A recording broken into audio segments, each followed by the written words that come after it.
We are live.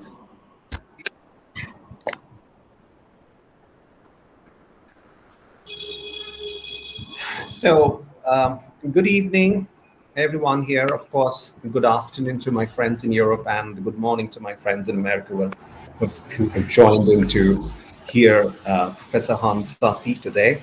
And after an interruption, we actually had an interruption because of the COVID situation here in India, which, as all of you know, wasn't really good at all. So we had to wait for the Boy Lecture Series to begin again after a very successful beginning that we had with Catherine Marleau, W. Mitchell, and Tom Mitchell, and obviously Marjorie Parloff. So we were actually waiting for Professor Hans Saussy to be our next speaker. And finally, we could restart the Boy Lecture, and we are delighted that the Boy Distinguished Lecture Series is finally back on rails. Now, when we, by which I mean the Department of English, the University of North Bengal, it actually began discussing the possibility of organizing a lecture series that could bring the world to our small sub-Himalayan town in Bengal. We began with ideas and metaphors, and at one point, both came together. The world had traveled to places like ours through books, and it is through books that we had made our first international travels. What better than Boi, the Bengali term for book, is to commemorate that heritage of old travel and link it to our new travels on the internet. And like the pages of a boy, where a writer meets a reader, this lecture series is a meeting place for the reader and the writer. The featured author speaks about one of their books and in the process introduce us to their mind and the context that has produced it. We announce the title of the book in advance so that interested readers can get acquainted with the boy that gets discussed by its author. This allows for an engaged discussion after the author's talk. Now, what we do here is that, especially in the Distinguished Book Boy Lecture Series, is that the author speaks for about 15 minutes, and this will be followed by about half an hour discussion around the featured book and other issues that one feels is relevant or incidental to the talk.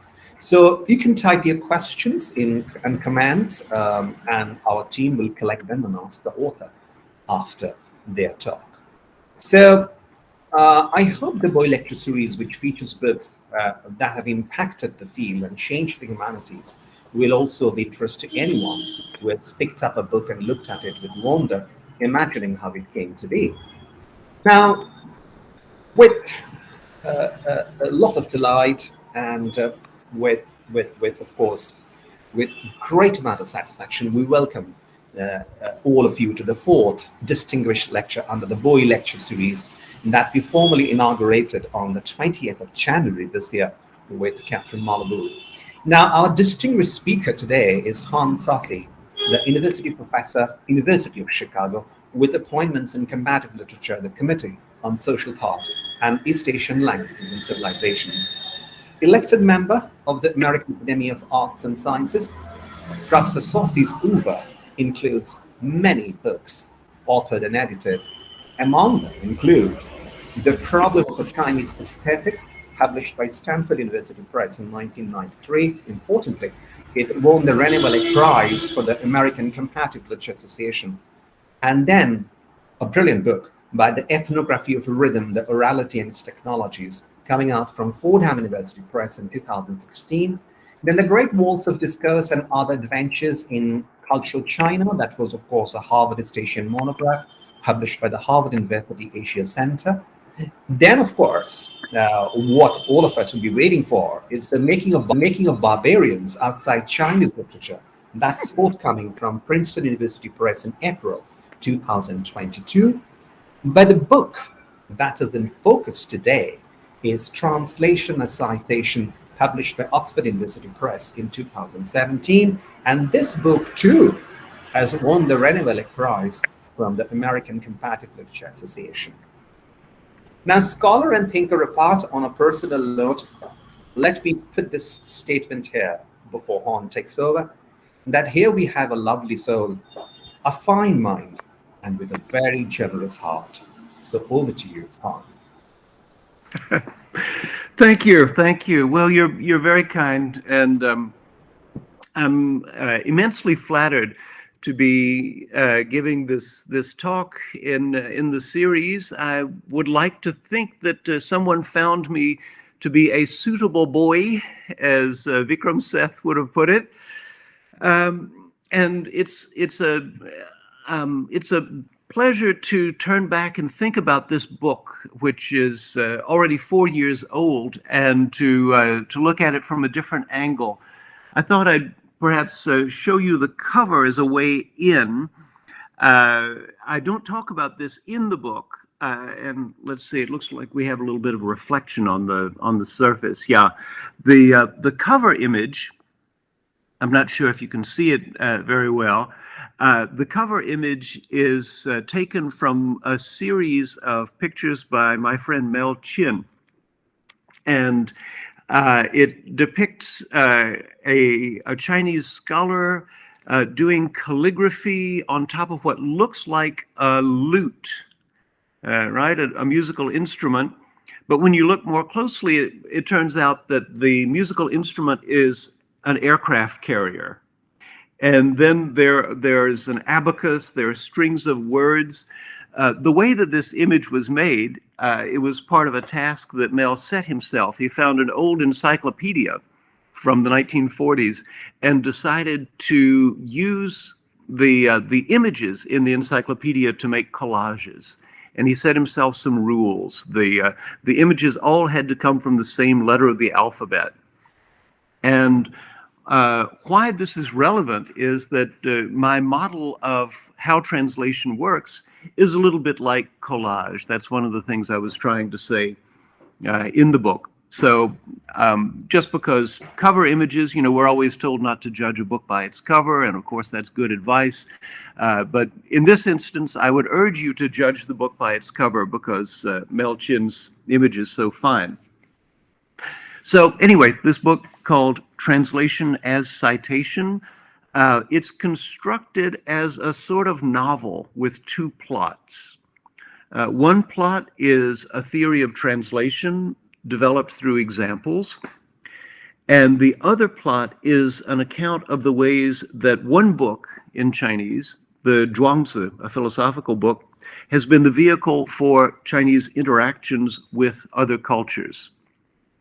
And I tried to call attention to this double plot by writing the book in reverse chronology. The first chapter is about the 1920s. The second chapter is about the 1600s. The third chapter is about the 300s and 400s of our era. And the last chapter is about the 300s BC. Right? So normally you would expect a scholarly book to start at the beginning and go on towards the present, but I wanted to do the opposite here. I don't know if anyone noticed this construction, but I'm letting you in on the secret. The part of the book that is about translation theory, there were a lot of reasons to do that. For one thing, I do comparative work. I do a lot of translating myself, so I'm always thinking about translation. And one is never satisfied with a translation, right? When you translate something, and even worse, if you publish a translation, it is guaranteed that you will wake up in the middle of the night suddenly realizing that you got something wrong, or you gave the wrong impression or connotation of some word. So translation theory is interesting and provocative because it never quite settles down. There's always something to be fixed with a translation. And another reason to be interested in it is that translation serves as a kind of metaphor. It extends very, very easily to other disciplines. In anthropology, people talk very familiarly about cultural translation.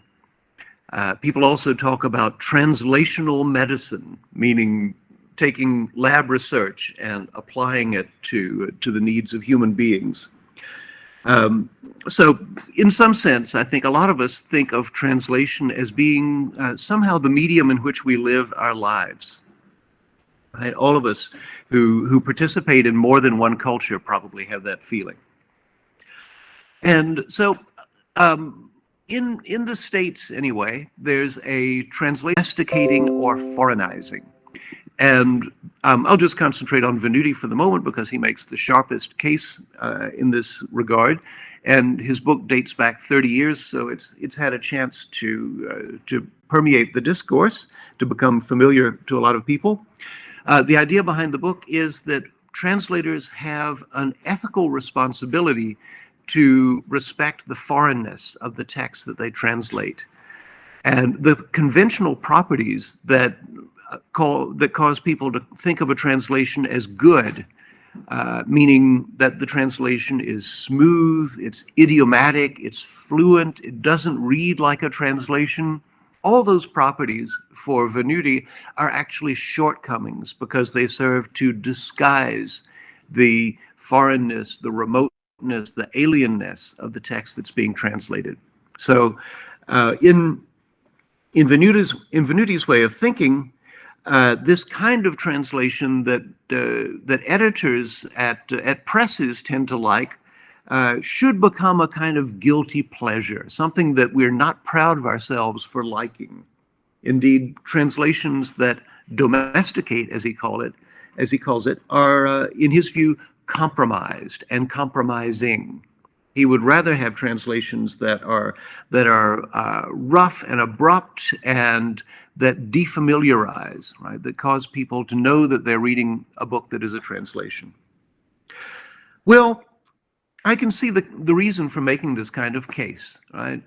Particularly when you live in the English language, you find it very easy to ignore the vast part of the world that doesn't speak English all the time. And so English speakers, I think, have a real need, an objective need, to be reminded of all those other languages and other ways of thinking, other cultures, other scales of value. And a translator has an important responsibility in this regard to bring those differences to the doorstep of the English language reader. But it doesn't have to be compromising, I think, if one makes the translation fluent or idiomatic. One thing that I can't help noticing is in the discussion about foreignizing translation is that foreignizing translation becomes very virtuous. And Venuti is not at all shy. He says, foreignizing translation is the way that we can resist ethnocentrism and sexism and hierarchies of all kinds, and therefore it's just good with a capital G.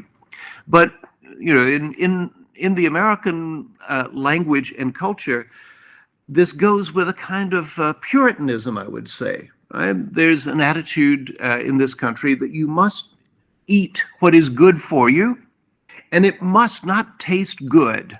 Right? If it tastes good, then it's somehow compromised. I think people in India have a far healthier and more humane attitude about these things.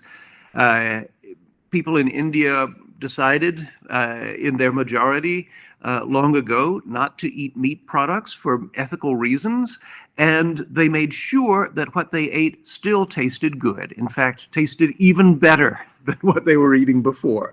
So I go with the theory that what you eat should be, of course, ethical, but it should also taste good, especially taste good, in fact. All right. So what am I advocating for, though? I've been describing the case that I'm resisting, right, the thing I'm arguing against. What I'm arguing for is the kind of translation that I've always admired. Maybe it should be a guilty pleasure, although I have a hard time making myself feel guilty about it. I think of translation as a place of invention and of mutual redefinition between the languages that are involved, between the translator and the reader, and the writer and the reader and the translator. All of them are, in some way, redefining the languages that they're using. I'll give you one example, the example in the first chapter, which I'm just particularly fond of because it is so bizarre.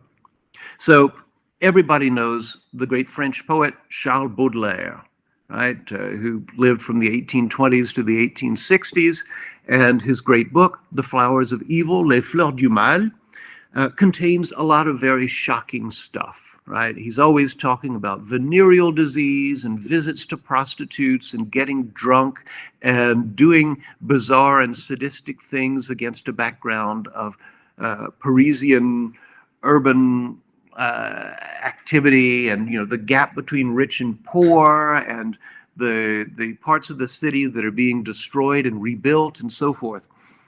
So Baudelaire, the quintessential modern urban poet, who nonetheless writes in a style that is inherited from the French 17th century classicists, right?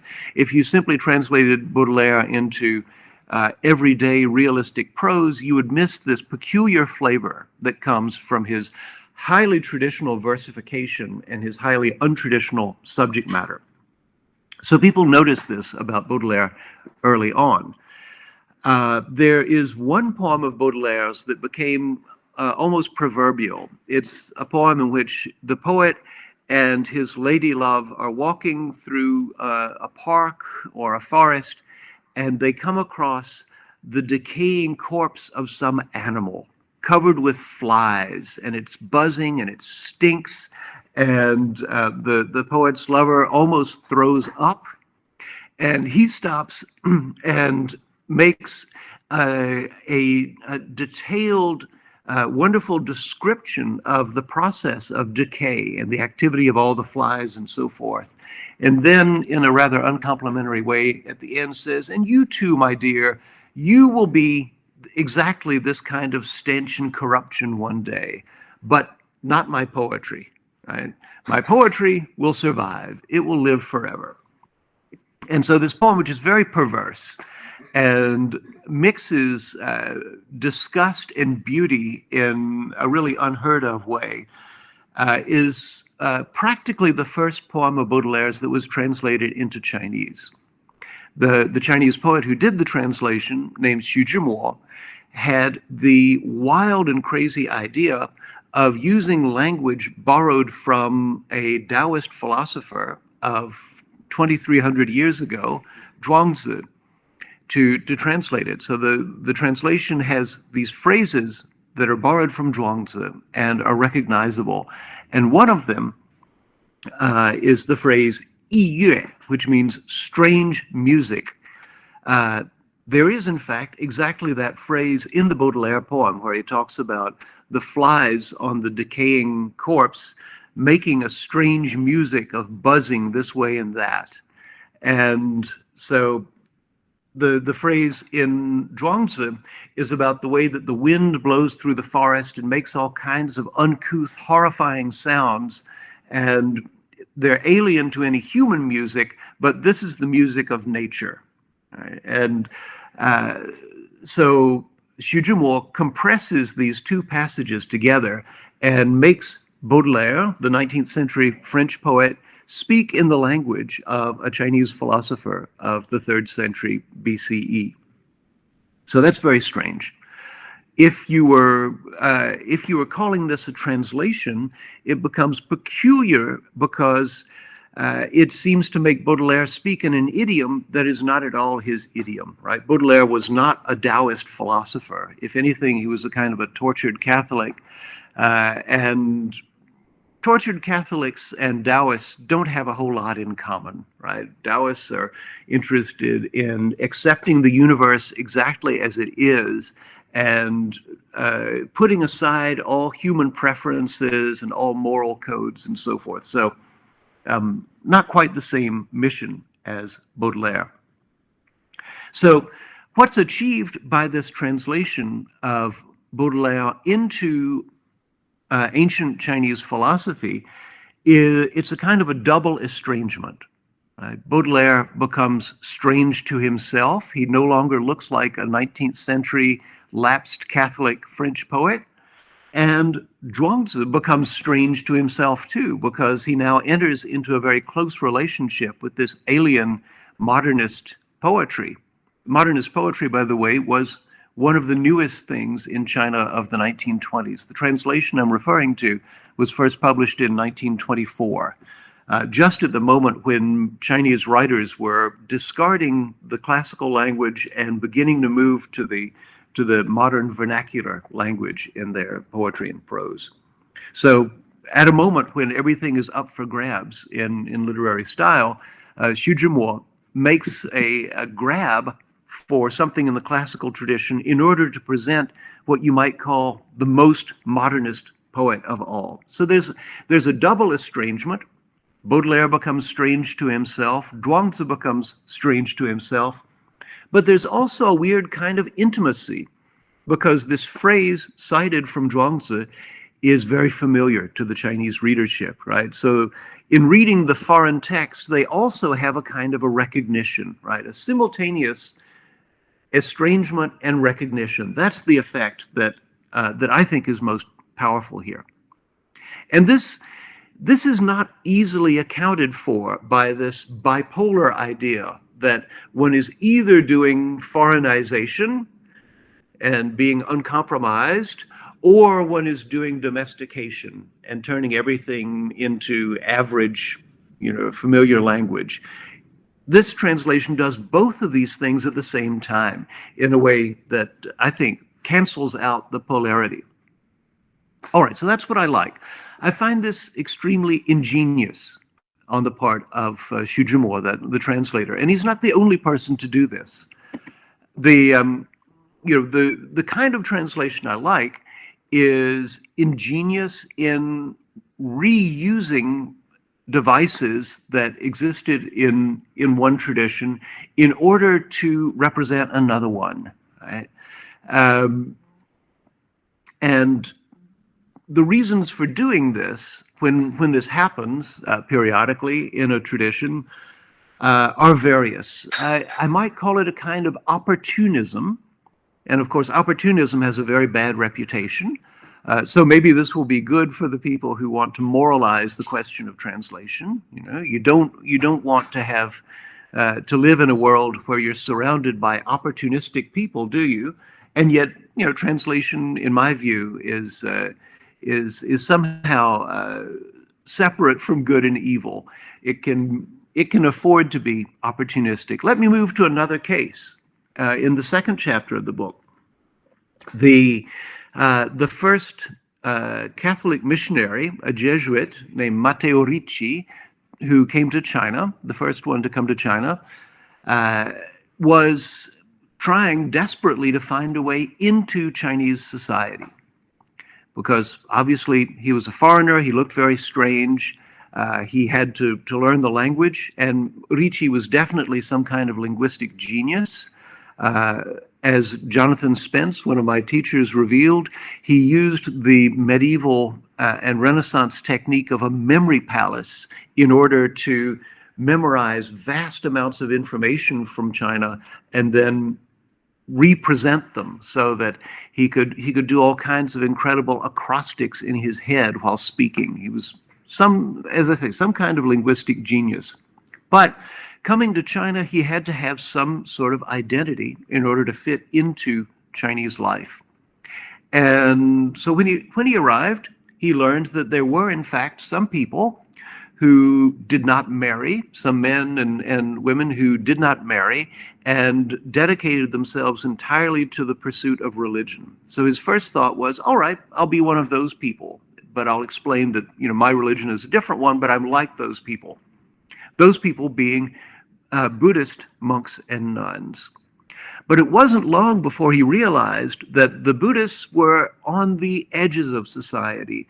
They weren't in command of the avenues of power. Chinese society in the Ming Dynasty was extremely hierarchical. The place of great prestige was not religion, but it was the civil exams that were given on a largely philosophical and literary basis. Every young man in the empire was studying for these exams, and if you passed, you might become an official or a minister or something grand. This was the focus of attention, and he knew that in this kind of hierarchical society, the people at the top have tremendous ability to inflect the attitudes and desires of people who are subject to them. So he said, after a few years, That's what I want to be. I don't want to be a Buddhist monk. Nobody pays attention to Buddhist monks, except maybe when they're sick or dying or something. I want to be a Confucian scholar. So he retooled himself. He went out and got himself a silk robe. He memorized the works of Confucius and Mencius and so forth, and began citing them in support of his own religious propaganda. And this was very inventive. He had to learn the classics, he had to learn the orthodox interpretations, and then he had to perform what in French you'd call a détournement, a kind of a hijacking of the classical text in order to point it in a Christian direction. But he couldn't quite do it straight away because the reigning schools of Confucian commentary were much too solid and prestigious to admit a stranger. He found, though, that there was one group of scholars who were sort of affiliated with Taoism, who were marginal people. Today we might think of them as hippies or misfits or bohemians, artists. And this is the group of people that he began to frequent. He found that these people were actually listening. They were welcoming to his ideas, strange and exotic though they might be. And so in this initial phase of his transformation into a Chinese scholar, he began to publish books with an identity that is sort of hybrid Confucian and Taoist. And the later generations of missionaries, including the second half of Ricci's career, became more and more identified with Confucian orthodoxy. Right? After a certain point, Ricci had enough friends who were in the positions of prestige and power that he no longer needed to hang out with the bohemians and the artists. And he actually repudiated them rather shockingly. He turned his back on them when some of them were criticized and jailed for their opinions. He said, "That's a very good thing." Right? This causes me to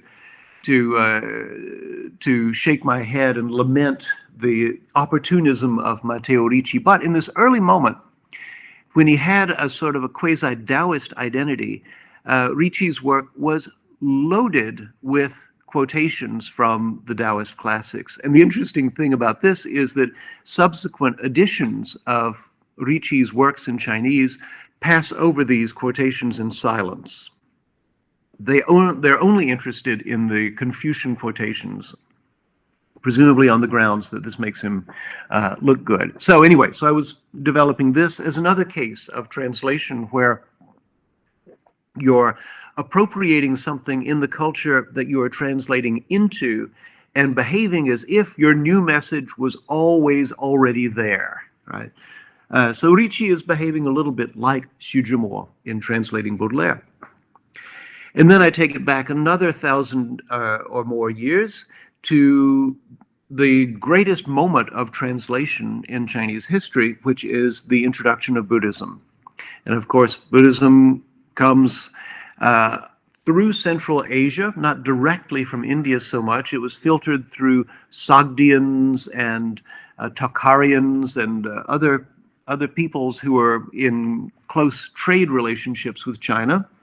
So the Buddhist sutras were probably multiply translated by the time they got to China, but then they had to be translated into Chinese terms. And there again, the clever strategists found ways to at first present Buddhist ideas under the cloak of Confucian terminology. A little bit of Taoist, but mostly Confucian terminology. And this was a way of sugaring the pill so that this strange foreign doctrine, which had many aspects that scandalized the Chinese, could be accepted. I mean, one notion that scandalized people in particular was that that Buddhist monks were traditionally exempt from service to the state. I think here it was a clear Indian tradition where, the Brahmins are superior to the people who are doing the job of running states and manning armies and so forth, right? The Brahmins are doing contemplative things and rituals, and they're sort of otherworldly people, right? They're not subject to the rule of the kings and warriors as other people are. And that attitude transferred over into China when the first Buddhist missionaries came along. And they said quite baldly that Buddhist monks do not bow to kings. They don't owe kings any service. Well, in China, everybody was supposed to bow to kings and do public service. So this was a bit of a scandal. There was a big debate, and one of the really important monks of the 4th century gave a terrific justification for this special status based entirely on quotation from traditional Chinese texts and not on quotation from Buddhist texts, right? Because if the justification had been based on Buddhist texts, the Chinese could have said, hey, but that's Buddhism, which is foreign, so we're not interested in that. You can have your foreign ideology, but just keep it in a foreign country. If you're going to bring it to China, then let's play by the Chinese rules. So it was very intelligent and opportunistic to find Chinese texts that were already in honor in China, which could be twisted in such a way as to justify the non-submission of the monks to Chinese kings. So anyway, I go into that. I don't want to get too technical about it, but it was another really brilliant case of taking an old thing, reciting it in a new context, and making it the vehicle of a new message. And finally, there's a chapter about the book Zhuangzi itself, which is a curious compilation. There have been many attempts over the years to find the real Zhuangzi, to decide which parts of the book belong to its original author, belong to the core, and which parts are added on later on by other people, which parts are perhaps inauthentic. And to my way of thinking, this is a bit misguided. I think the interesting thing about the Zhuangzi is that it's a series of revisionary takes on ideas that other people had had, and it revises them by reversing them. Zhuangzi is really, in my mind, not a person, not even a personality, but a kind of a method. Anyone can become Zhuangzi. And there's one wonderful episode in the Zhuangzi where Zhuangzi himself is giving a speech and expounding his theory, and one of his students quotes Zhuangzi against himself and says, actually, you're not being true to your own theory in what you just said. So the way I approach this episode is to say, who is Zhuangzi now? And I think it's the student who is really Zhuangzi, and Zhuangzi becomes sort of the butt of Zhuangziism, as it were. So anyway, that's the way the book works. It's a series of examples of translation that are unconventional in this way, that they're appropriative translations, and I think it suggests a couple of ideas about translation that I hope other people might find useful. One of them is, of course, that it licenses a lot of freedom in translation. I'm all for freedom in translation. I don't like the idea that translation has to be subject to rules, even ethical rules. And of course, like everybody else, I want you to think that I'm an ethical person, but maybe not when I'm translating. The other thing I noticed and try to give a name to make a category is the idea of a sponsor of translation. That is, each time that something foreign comes into the Chinese world, in the case of Buddhism, in the case of Catholicism, in the case of modernist poetry, it is strangely sponsored by Zhuangzi. It's through quotations from the Zhuangzi that this new and unfamiliar thing can be made to look familiar. So I thought, actually, this can be generalized across cultures. There are certain books in every tradition that are a kind of a reservoir for this sort of use. You might think of the way that in English, the King James Bible or the Arabian Nights or even Coleridge's Kubla Khan, other texts that stand sort of on the border between what is typically English and what is typically foreign, right? These works enable translation to go on so that, for example, this is by no means the most important example, but just one that comes to mind, Charles Edward Doughty, a Victorian explorer of Arabia, writes a huge and wonderful book called Travels in Arabia Deserta, where he's talking with Bedouins and so on. He's someone who learned Arabic so flawlessly that he could present himself as a Muslim and visit Mecca, although, of course, he wasn't supposed to unless he really was a Muslim. But in this book, Doughty and all of his interlocutors speak King James English. Right? This is his way of representing the foreignness of the Bedouins and the other people that he meets in Arabia. So it's the King James Bible that is the sponsor text of his translation of these dialogues. So I thought, okay, maybe there's something like this in a lot of cultures. There's one text that gives, in some way, the precedent for translation, and it would be useful to figure out what that text is for different instances of translation, right? What are we translating like? What are we emulating when we translate? And so that I leave as an open question.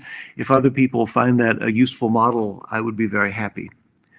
So anyway, that's what I was trying to say in this book. It was a lot of fun to write it. I hope it's not too dull to read. My books, I notice, tend to be a little bit on the short side. Maybe I have a short attention span, but I prefer a book that is short and has a lot of ideas to a book that is long and covers in comprehensive detail a whole field of things. I'd rather raise questions than answer them comprehensively. That's just my prejudice. That's the sort of books I like. So anyway, there's my little presentation of that book, by now 4 years old, and so I look at it with a certain nostalgia. I would be very happy to entertain your questions and converse with the group.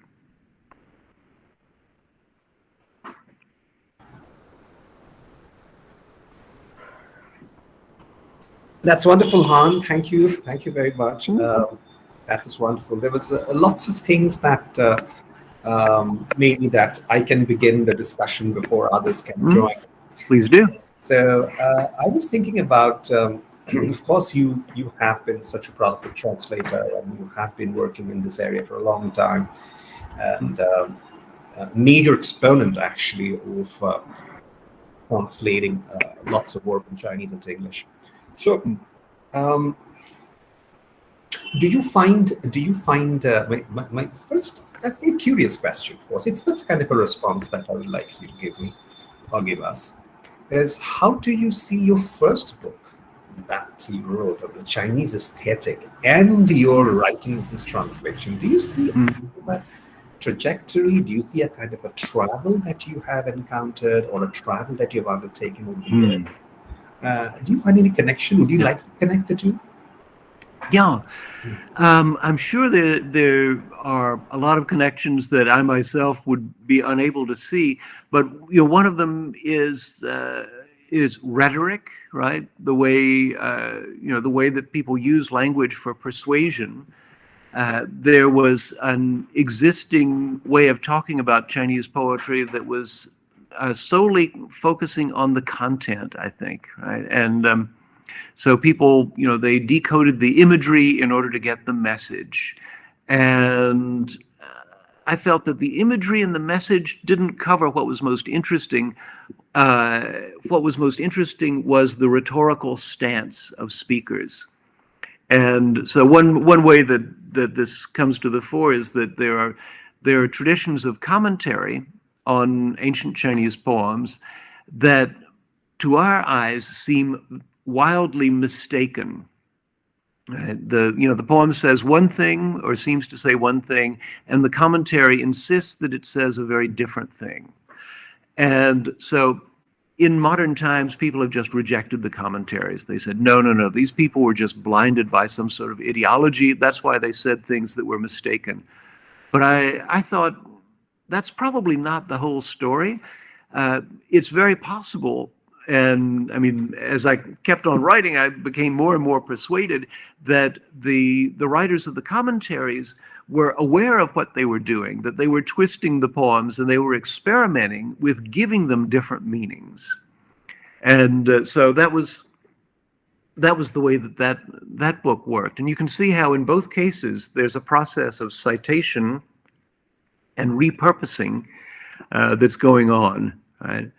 And when you're aware that it's repurposing, then you no longer say these people simply got it wrong. But you say, they were doing something different. Maybe not something you and I would want to do, but it is something different. So that would be one of the connections.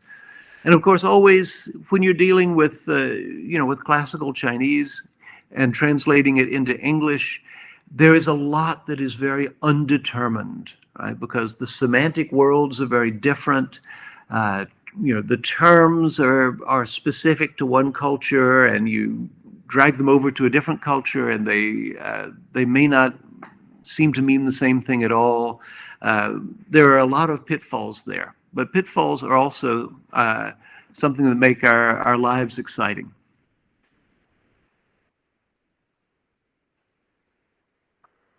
So there's what I would say about the first book.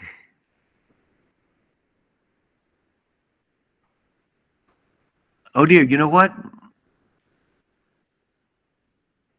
I think you've been muted somehow, Ranjan. Yes, I did. So yeah, uncharacteristically muted, I would say. I get it. Okay. One more thing that I was thinking of is that very recently when I wrote a book called Transinfusion. In that book, it's published just the last year, in 2020. They were introduced a concept called a conceptual translation, where working through Derrida or Deleuze or Venuti and the rest of the people, I realized that not only there's a transcultural translation, in a sense that there is a kind of a transcultural semiosis that goes through when one translates a particular language into another language, but there is also a problem about concepts. I mean, how does one translate a concept? Because the things that they were discussing about that are so interesting about this trying to somehow get over the foreignness, at the same time maintain the foreignness in a kind of a very disturbing, distracting dialectic that works when one translator gets into work or is at work. So I was thinking about this idea of this conceptual translation, which I wanted to introduce, where I gave the example of how Robert Frost's poems got translated into Bengali by a very important modernist Bengali poet. And when I was reading that particular poem in Bengali, it came to me as an independent poem to be experienced and enjoyed autonomously. There is, it's some way or the other, it makes me forget Frost. I mean, if for someone who's reading that particular poem, say in Bengali, and doesn't know Robert Frost, then that poem stands its own ground with absolute autonomy and independence of aesthetic, poetic, and the rest of the things. So when I started looking into the words that got translated, then I found the poet taking a lot of liberty with those words. Because that certain concepts in English, he puts it in a very different way, which exactly do not correspond with the words that he's translating. So there is this question about to travel that one starts to find between the one concept generated in a particular civilization or a culture, traveling into another civilization or culture. So when that kind of a travel happens, what would be your idea about a concept getting translated, if not words? Yeah. So, Right. Yeah, that's exactly the thing that excites me, right? To find in a translation an independent poem that stands on its own feet in the language of arrival, right? That you don't have to gloss by reference to the culture of origin, and it may end up saying a very different thing, right? Since you mentioned Derrida, I think of the idea of a graft, yeah. right? You know, the tree branch that is grafted Yes, onto an right. alien tree, and yet, you know, nonetheless can survive, so that Yeah. you have pears growing on an apple tree. Yeah. There's something violent about this, right? And the Wonderful part of the passage in abusive Derrida. translation, right? Abusive Sorry? translation. The Abusive translation. translation, Yeah.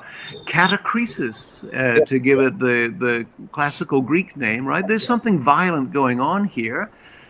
So I wouldn't necessarily say it's always good, because, you know, bad translation, just sheerly bad translation, can be abusive in the same way. But the kind that is ingenious, that one can, you know, appreciate and learn to love, is something, you know, something worth worth praising.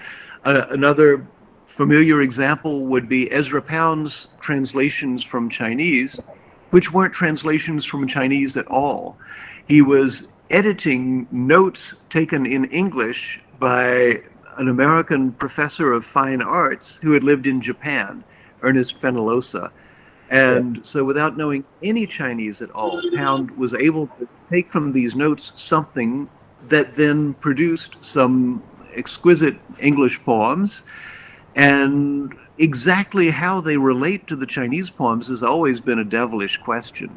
Right. And of course, you know, people make extraordinary claims. They say, Fenollosa was just a drudge, but Pound was a genius. And so that explains it all, right? You know what a drudge is, you know what a genius is. Any questions? Well, of course there are questions. You know, how do we decide that Pound is a genius? Where does the genius reside? And the philological work that Timothy Billings did on the manuscripts of Cathay show that practically every time someone praises Pound for an extraordinary insight into a Chinese poem that he couldn't have read, it's actually already there in Fenollosa's notes. And it was just Pound's genius as an editor that brought out the right words and put them together. So editing, right? Editing and translation, there's a relationship that we don't often talk about. Just to use a sentence here to do a little bit of that, the massive project of translating Buddhist texts into Chinese was mostly done by people who did not know Sanskrit or Pali.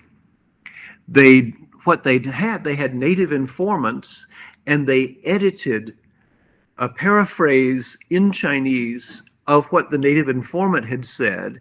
And then, because they had a kind of standardized language, they produced a Chinese text that was deemed to be faithful to the Sanskrit or Pali original, although nobody basically in China for many centuries could verify the translation. It was all editing. And so that's a funny relationship that interests me very much.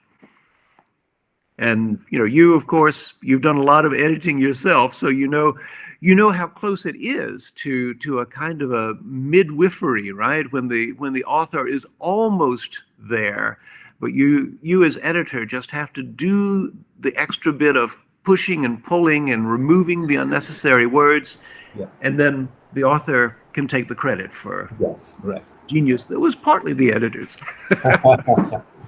So, Hong, if you can check your chat box, there is a question for you. Oh, yes. All right. Yes. This is better than Christmas. Oh, Sumano Roy. All right. Towards the beginning of your talk, you mentioned the structure of your book and how you are working on a chronological structure that was the obverse of the conventional. I am greedy and curious to know what made you choose this structure and how you arrived on it. All right. Well, I'll tell you, this is True Confessions. I found that the problem that I was trying to develop about translation and this model of sort of extraordinary appropriation in translation was best realized in this 1920s translation. All the things that I was discovering were coming through it. And it was after paying a lot of attention to Shijumo's translation that I began to see what was going on with Matteo Ricci and with the Buddhist translators into Chinese and so forth. So this was how I discovered it. And so I thought, well, logically I should put it last, but then the book doesn't work, right? Because then I would be adding one little brick on top of another, and eventually I have a structure. But it was so much more satisfying to bring the whole structure in front of the reader and then gradually show pieces of it working independently in the separate chapters from earlier periods. So I think it's just really something that there was something about the order of argument that was reverse of chronology, and of course also there was something sort of hooliganish and an opportunity to mock standard scholarly procedure that pleased me very much about it. So that's how it happened. Also, when you're going chronologically, people have the illusion that you're explaining things in, this came first and that caused this and that caused this third thing. And I didn't want to get in that particular mode of explanation. So it was easier to, it was more satisfying for me anyway to go backwards. Okay. And now Abhirupa Roy puts forward a question, taking cue from Anjan. The idea of translating a concept, I would like to know if silence can be translated into any language that can be read and understood. A perfect counterexample, isn't it? Because when silence might sound the same in every language, but it might have very different implications. Right? There's the silence of simply not knowing the answer to a question, which I was afraid I was going to fall into when I saw your very daunting question. There's also the silence of stubbornness, right? Of refusing to answer. There's the silence of the sublime, when we reach the limit of language and can go no farther, right? All kinds of silences. And what differentiates them is not the silence itself, but the preconditions that lead up to it. And so, you might have the silence that comes from people absolutely not understanding each other and getting to a point of frustration where they can't talk. And you have the silence that comes from people knowing each other so well that they don't need to use words anymore. They can just coexist and be together in a comfortable sort of silence, right? So you're asking an extremely intriguing question, and then there's the cultural element too, right? There are cultural ways of falling silent that might be misread by someone, right? In a very chatty culture, it would be unfriendly, perhaps, to fall silent. But in other cultures, it might be a sign of mutual acceptance, right? And you'd have to know what you're dealing with, and you can't simply base yourself on the number of sound waves that are coming out. So yes, there's a whole rhetoric of silences. Okay. Rimbaud says at one point that his mission in poetry was to note silences. That's somewhere in Season in Hell. Okay. Hope your question is answered. There is one question here. Yeah. Okay. Kaushani Mondani asks, is translation a method? I'm sorry, Kaushani Mondal. Is translation a method? It certainly is a way of revealing things. I find it's a discovery method. Yes, I would say so. It's certainly not the only one. I think of translation as the most intimate form of reading. I think I'm quoting somebody there, but I don't remember who said that first. But when you're translating, you have to be interpreting, and if you're scrupulous about it, you want to notice all the details. Translation, I wouldn't say it's a method in the sense that it guarantees a certain result, but it provokes you to try to find that result. It gets you from here to there. Okay. Is there any other question that? Yes.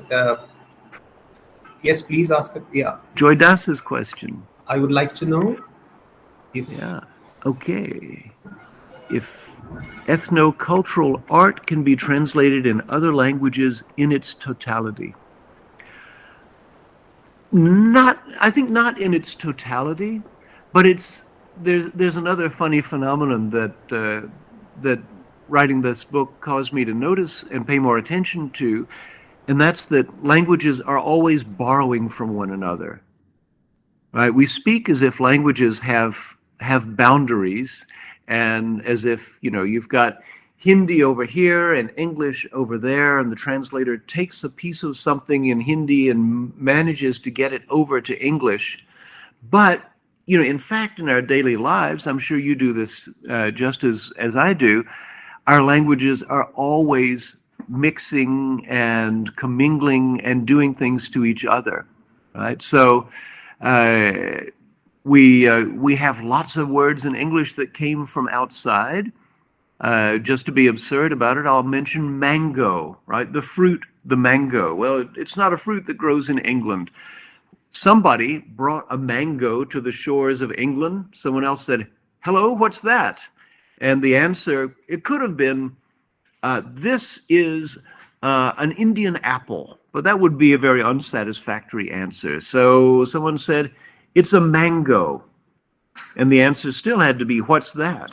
And at some point you say, "Look, call it a mango. It's a mango. That's your new name for this new thing." And so this is indicative, though, of the way that our languages are not airtight. They're always affecting each other in a way that's not quite translation, but an expansion of the boundaries of a language. And here comes another question. Tagore's translation of Eliot's Journey of the Magi. It becomes a different poem altogether. Yes, quite true.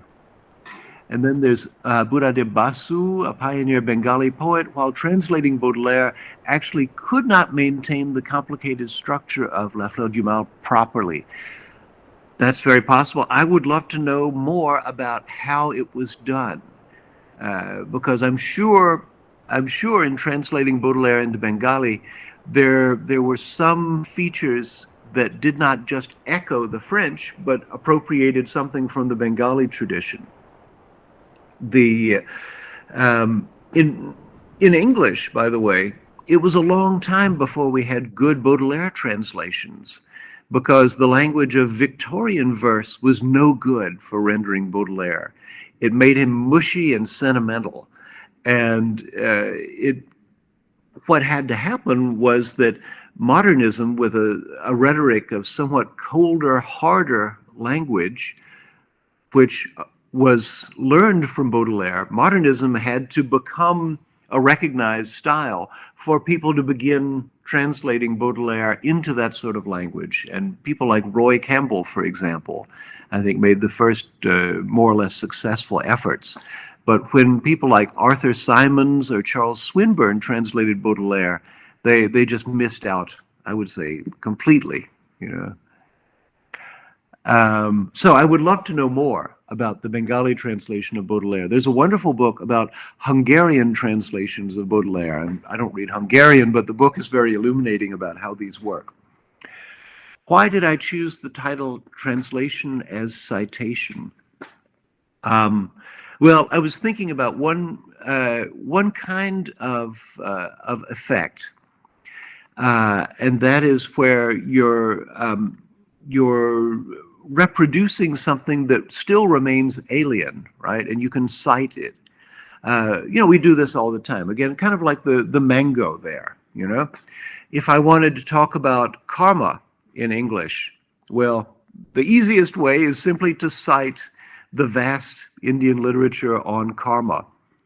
And it's amusing to look at English translations of Mahabharata, for example, where either people opt for explaining karma as karma, or they might say ethics or religion or ritual, but each time one of those second possibilities comes up, you feel that it's not quite the right word, right? Nothing does the job the way karma does.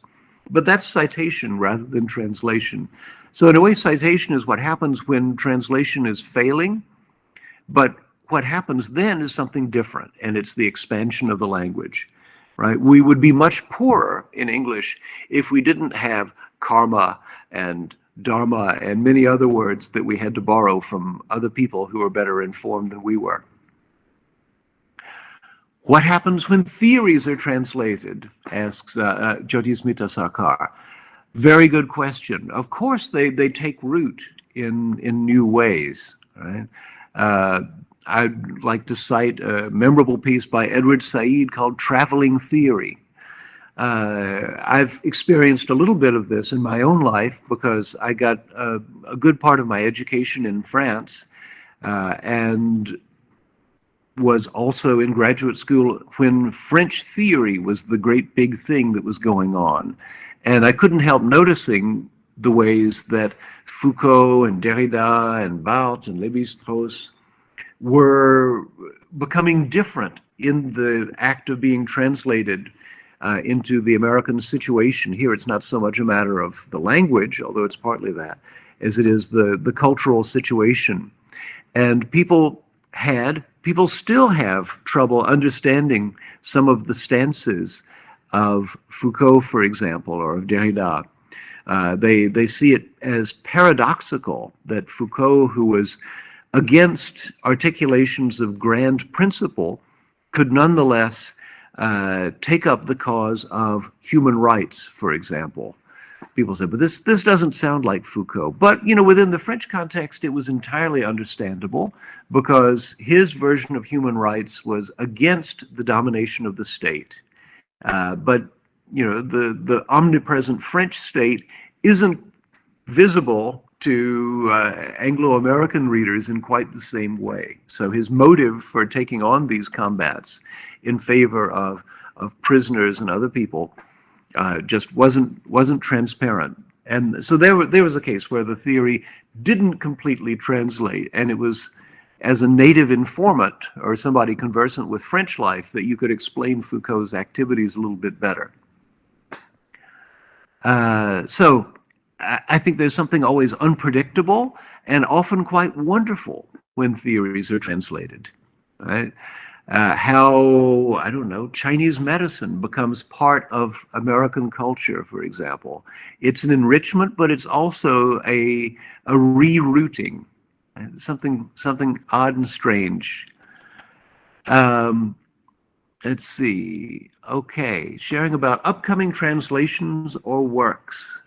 Well, I can tell you a little bit about a writer that I like to translate very much, partly because the translation is challenging and really almost impossible. This is a playwright from Sicily, Tino Caspanello, who writes in Sicilian dialect. And so his work is more or less understandable to a speaker of standard Italian, but they don't catch everything. And so when a play is performed in Sicilian dialect, the audience is a little bit puzzled, but also has a feeling of recognition, right? Recognition of something alien. It's more than an accent, but it's not quite another language. And so my task, if I'm translating him into English, would be to, I suppose, some kind of dialect that would have that same effect, and I can't really do it. I don't know a candidate for that role of dialect. If I were a Scotsman, I could do it. I could translate it into Scots, which English speakers more or less understand, but are often confused by. So I like this task. I'm fascinated by this writer. There are certain effects of his that I can't quite bring across. I'm still looking for the way to do that. And another writer I'm very fond of, Jean Métellus, writes in French that is absolutely classical French. He's a tremendous poet, but it's tinged with a Caribbean, a Haitian register. So how to do that without just making everything bland and uniform? That's tricky too. So as you can see, I like translations that are full of problems, right? Translation is nothing but problems. And so you have to have an appetite for the problems. That's wonderful, Han. I mean, there is lots of queries coming up, but is there any other question that we can set Han a pace, or is it that we can close this session today? It's been wonderful actually talking to you, Han, and wonderful. I think everyone enjoyed that a lot, because translation is so close to what we do. And every time I think about translation, I think about that all thinking is translation, as Deleuze would say.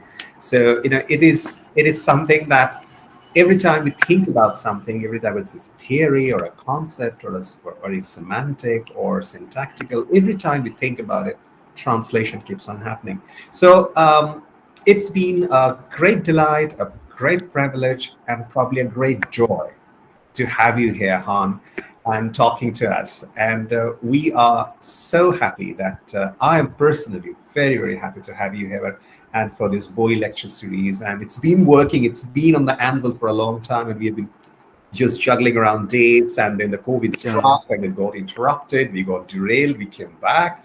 So finally, we could actually be on the total with you. Thank you very much, Han, for being here. And, thank you. And we look forward to having you again when your next book comes out. And we are very interested. I'm personally very interested with that when you come out next year. Because this is a forum where we only talk about interesting and very influential books. That's the only thing we talk about, because not only the profile of the speaker has to be a distinguished speaker, but also the book that is also very important. So it's been a great privilege, a great joy to have you here. And for me too. Thank you. Thank you. Thank you. Thank you, sir. Thank you very much. We close the session here. Thank you all for attending. All right. Thanks. Thank you. Bye. Bye-bye.